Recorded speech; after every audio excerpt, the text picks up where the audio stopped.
कौआ और कोबरा की दोस्ती, साहस और सूझबूझ की कहानी। किसी जंगल के बीचों बीच एक विशाल बड़ का पेड़ खड़ा था।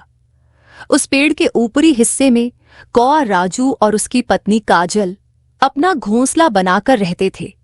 नीचे की ओर एक गुफा में एक कोबरा नागराज का डेरा था। कोबरा हमेशा अपने इलाके को लेकर सतर्क और त्वरित था, लेकिन वह बहुत समझदार और शांत स्वभाव का था। कौआ और कोबरा के बीच कोई खास बातचीत नहीं होती थी, लेकिन दोनों एक दूसरे की उपस्थिति का सम्मान करते थे। कौआ को नागराज से डर भी लगता था, इसलिए वह हमेशा दूरी बनाए रखता था।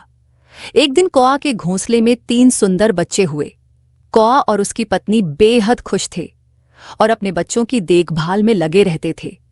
एक दिन की बात है, जंगल के राजा शेर के छोटे बच्चे ने खेलते हुए पेड़ के नीचे गुफा के पास आकर कौए के बच्चों को देख लिया। उसे कौए के बच्चे बहुत प्यारे लगे और वह कौआ परिवार को परेशान करने के इरादे से पेड़ के पास आने लगा। कौआ राजू ने उसे देखा और डर गया। उसने सोचा, अगर यह शेर का बच्चा ऊपर चढ़ आया तो मेरे बच्चों की जान खतरे में पड़ जाएगी। राजू और काजल ने जोर जोर से शेर के बच्चे को डराने की कोशिश की, लेकिन वह अपनी जगह से टस से मस नहीं हुआ। तभी अचानक नीचे से एक आवाज आई, जाओ यहां से छोटे शेर, ये कौए का घर है और मैं यहां की रखवाली करता हूं। वह आवाज कोबरा नागराज की थी।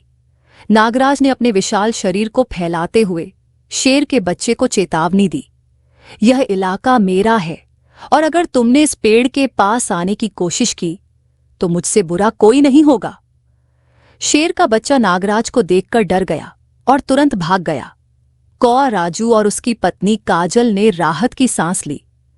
अब तक कौआ नागराज को केवल एक शिकारी समझता था, लेकिन उस दिन उसे एहसास हुआ कि कोबरा ने उसकी और उसके बच्चों की जान बचाई थी।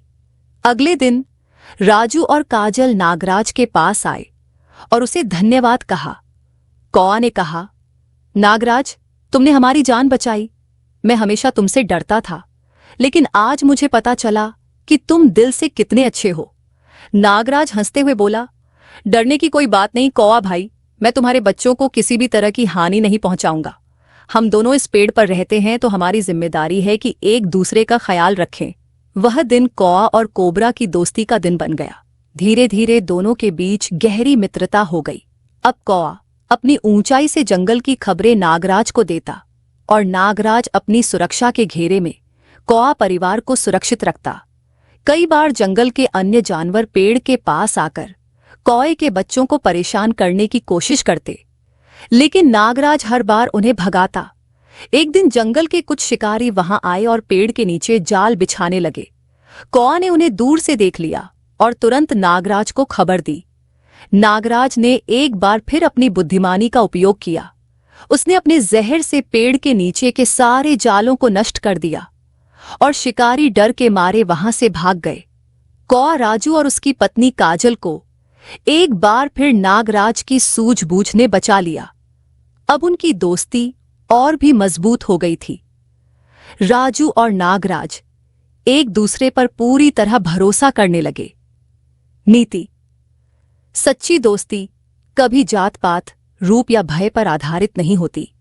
यह सहयोग, सम्मान और समझदारी से बढ़ती है। अपने मित्रों के साथ हम किसी भी मुश्किल से लड़ सकते हैं।